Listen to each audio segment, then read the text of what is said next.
whether a crime was committed, similar to what Mr. Garland did for former President Trump. The Attorney General has arrived to the podium. Let's listen in. I'm here today to announce the appointment of Robert Hur as a special counsel pursuant to Department of Justice regulations governing such matters. In keeping with those regulations, I have today notified the designated members of each House of Congress of the appointment.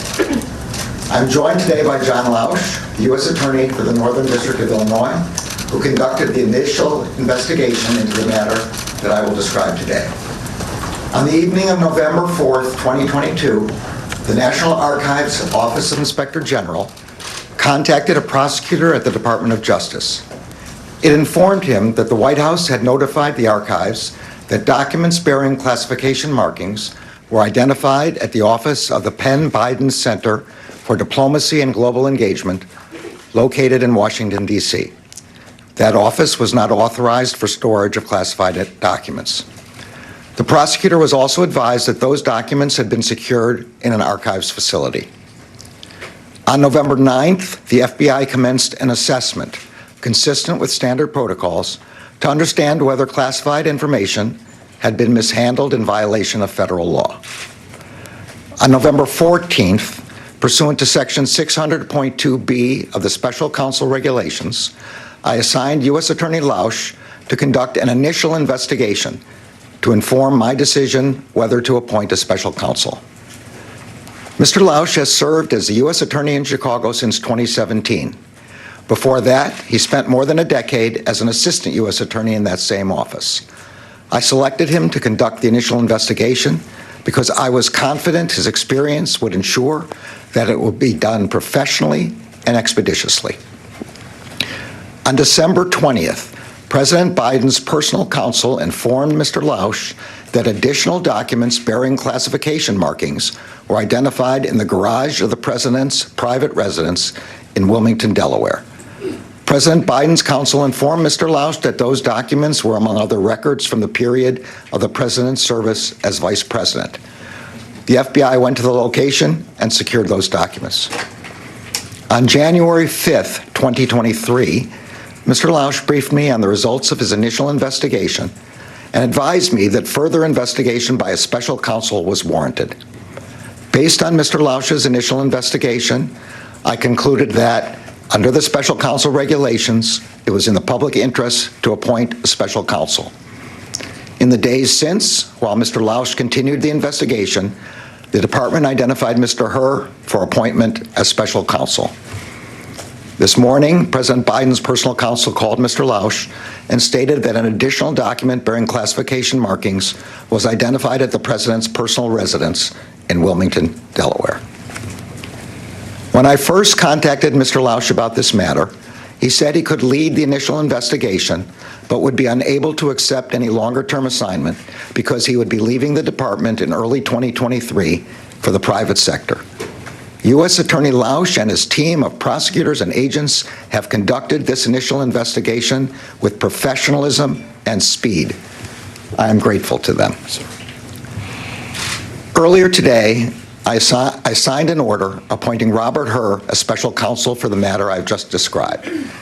The document authorizes him to investigate whether any person or entity violated the law in connection with this matter.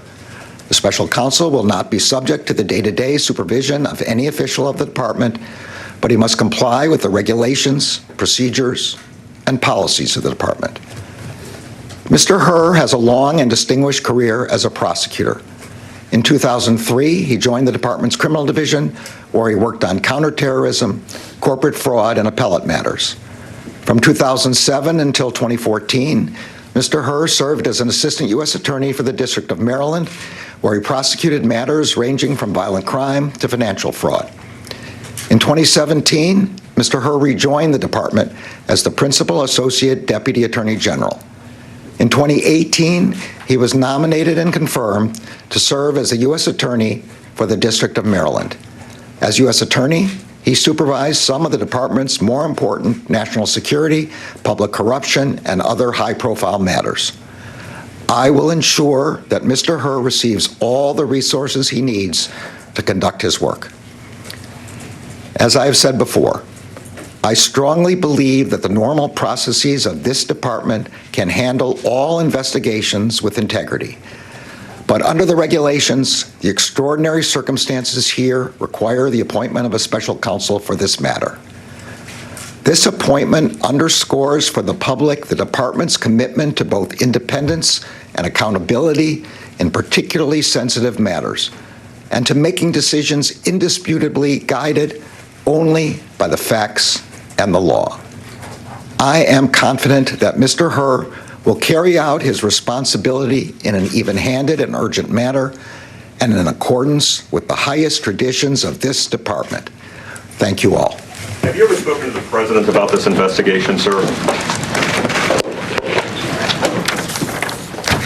And we've just been listening to Attorney General Merrick Garland with some stunning news. A special counsel has now been appointed to investigate the classified documents that have been discovered at both President Biden's personal office when he was out of office, at his personal home. And we've just learned a new development. There has been a third document. There's been two batches and now a single document, a third instance, if you will, of a classified document that was located and now turned over to the National Archives. So I want to get right over to Kristen Welker. She's live for us tonight at the White House, I should say today.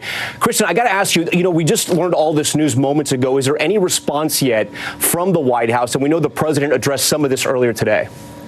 He did, Tom. You're absolutely right about that. We have reached out to sources here at the White House. So far, no response. But President Biden was pressed on this earlier today. The fact that the initial batch of documents was found 1 week before the election and the White House failed to disclose that. Then there was the second batch of documents found. Of course, NBC News was first to report that. He was asked about those second batch of documents, including some that were found in the same garage where his Corvette was parked. And I believe we have some sound from President Biden, his response today when he was pressed by reporters on all of this.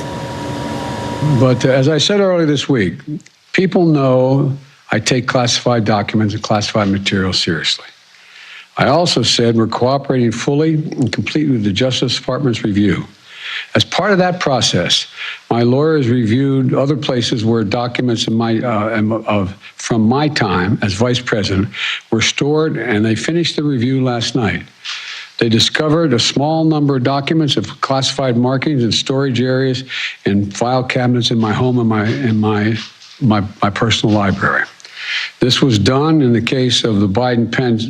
This was done in the case of the Biden Penn Center. The Department of Justice was immediately notified, and the lawyers arranged for the Department of Justice to take possession of the document.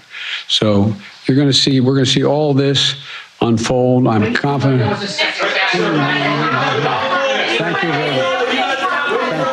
So, Tom, just to put all of this into a broader context, this goes back to something that you said, right, which is that Republicans have been calling for the appointment of a special counsel. So this announcement today by the Attorney General clearly will quiet some of that criticism. They were arguing there was a double standard, that former President Trump, who, of course, had classified documents seized at his Mar-a-Lago resort, was being treated with a double standard. Now, the White House throughout this week has been very insistent to try to draw the distinctions. They say, look, this is a much smaller batch of documents that we are talking about, and these documents were never requested by the National Archives.